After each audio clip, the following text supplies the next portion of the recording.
So someone asked me a question,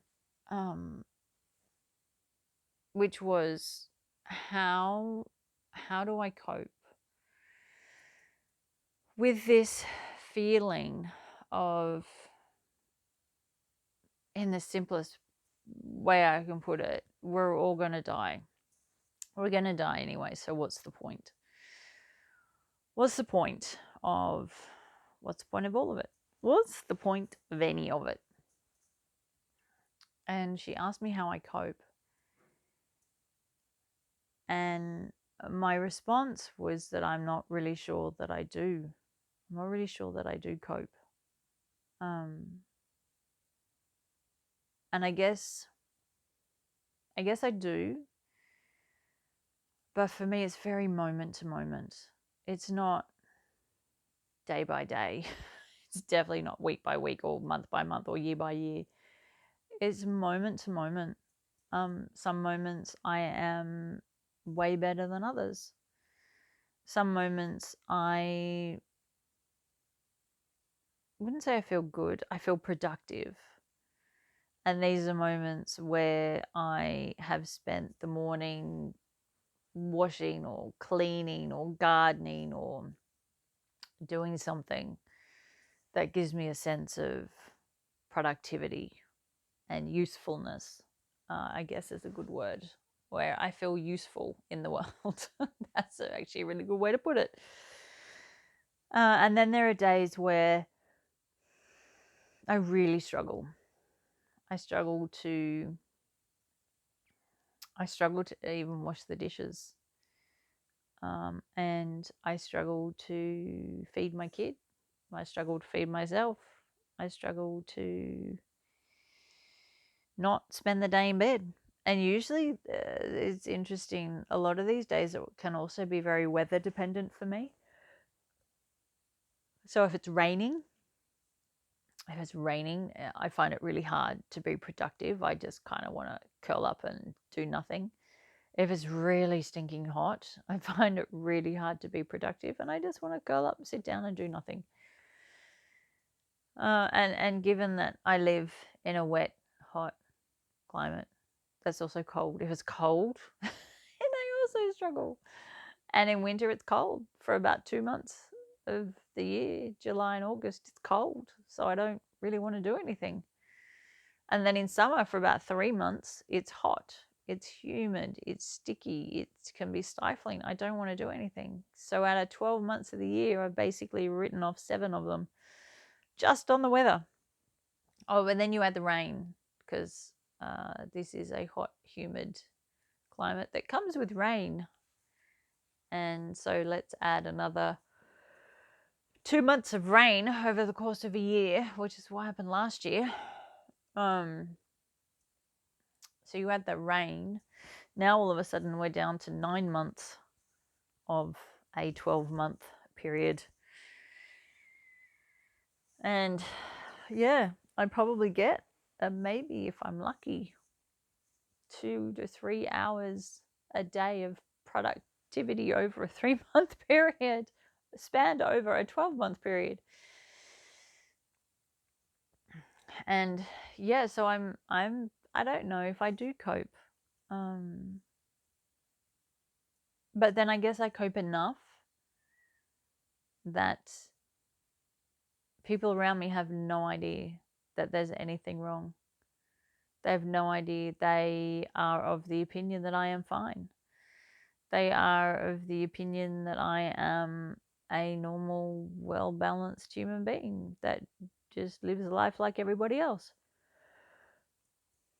They're of the opinion that there's nothing wrong with me.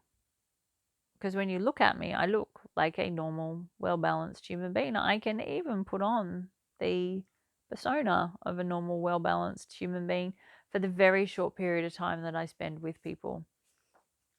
Where it gets really sticky, which is probably why I don't have too many friends, is when I spend too much time with people.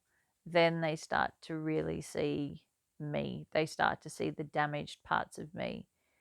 And in my experience, people don't want to be around the damaged parts, at least not of me. And the times that I have shown the really damaged parts, people have left. They've gotten up, they've walked away. They haven't stuck around. They've gone, nah, you're too hard. Too hard basket, we're out. And it kind of means that I don't sustain long-term friendships because people don't like the real me. People do not like the parts on the inside. They really do. They like the swan. they like the they like the persona of a swan, whereas I'm probably more, I don't know, I think I'm more a goose. I don't think I'm a swan. I think I'm more a messy goose. But in my world, people don't want to see that. So I guess that's kind of partly how I cope, is that I see people enough that I can put on the act, and I can play the game long enough to make me feel maybe a little bit normal for a couple of minutes. And then I also shared in my post that I talk myself off the edge a lot. I don't mean the suicide edge. That's not what I'm talking about. I'm talking just about the sorry, it is really late. What am I saying? I always yawn, even in the middle of the day. If I do a long video, I will still yawn. I'm talking about just the emotional ledge. I talk myself back off it a lot. So if I feel things are getting too much, I will take a minute to talk myself out of where I am and say things like,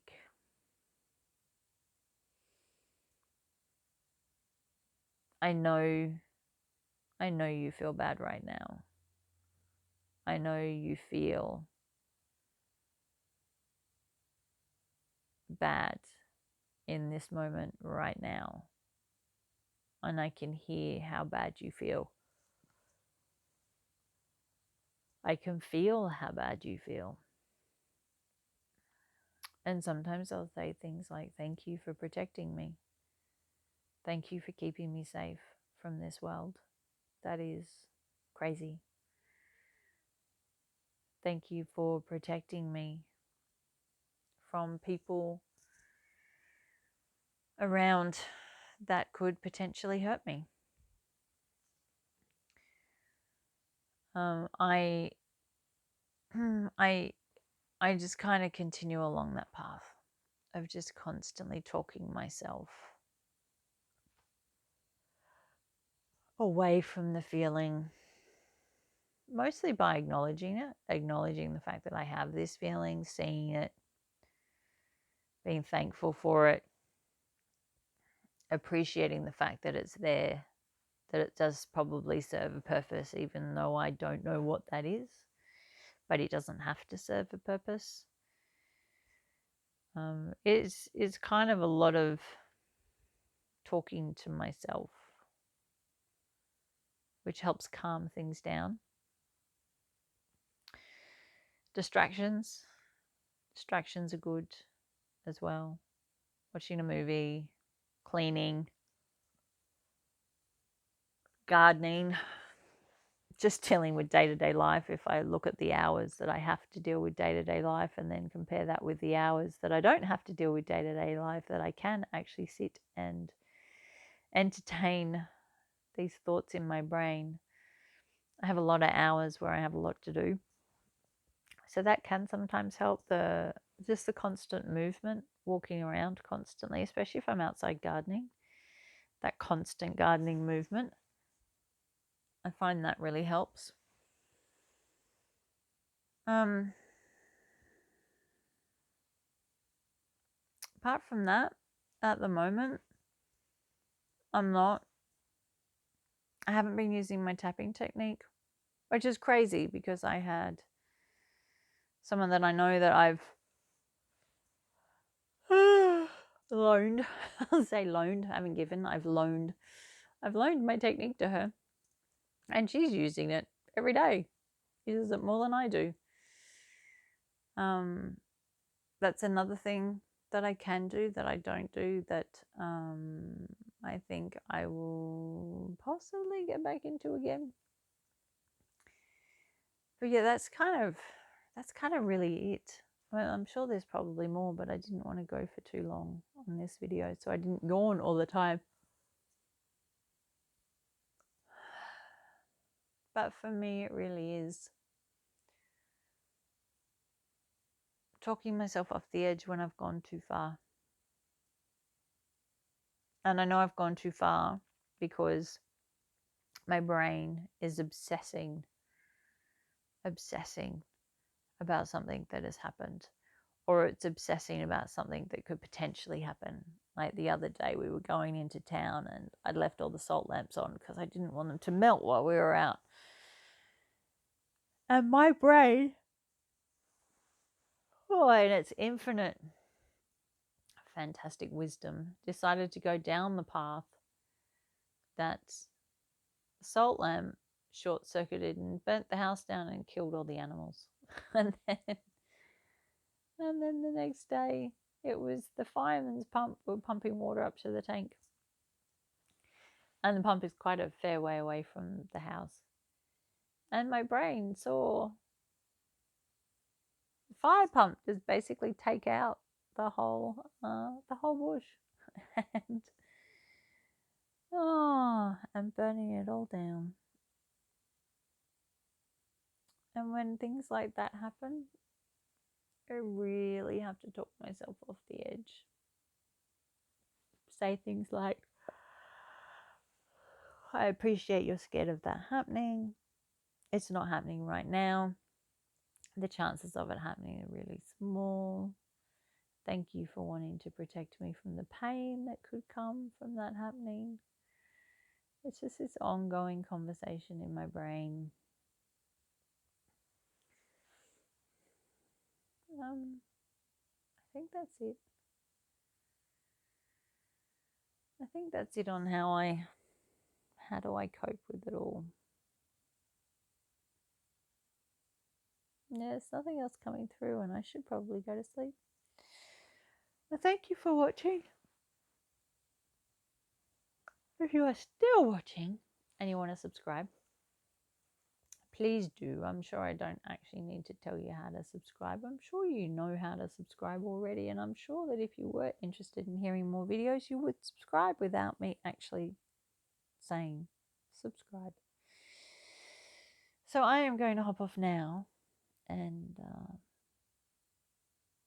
see you in the next video.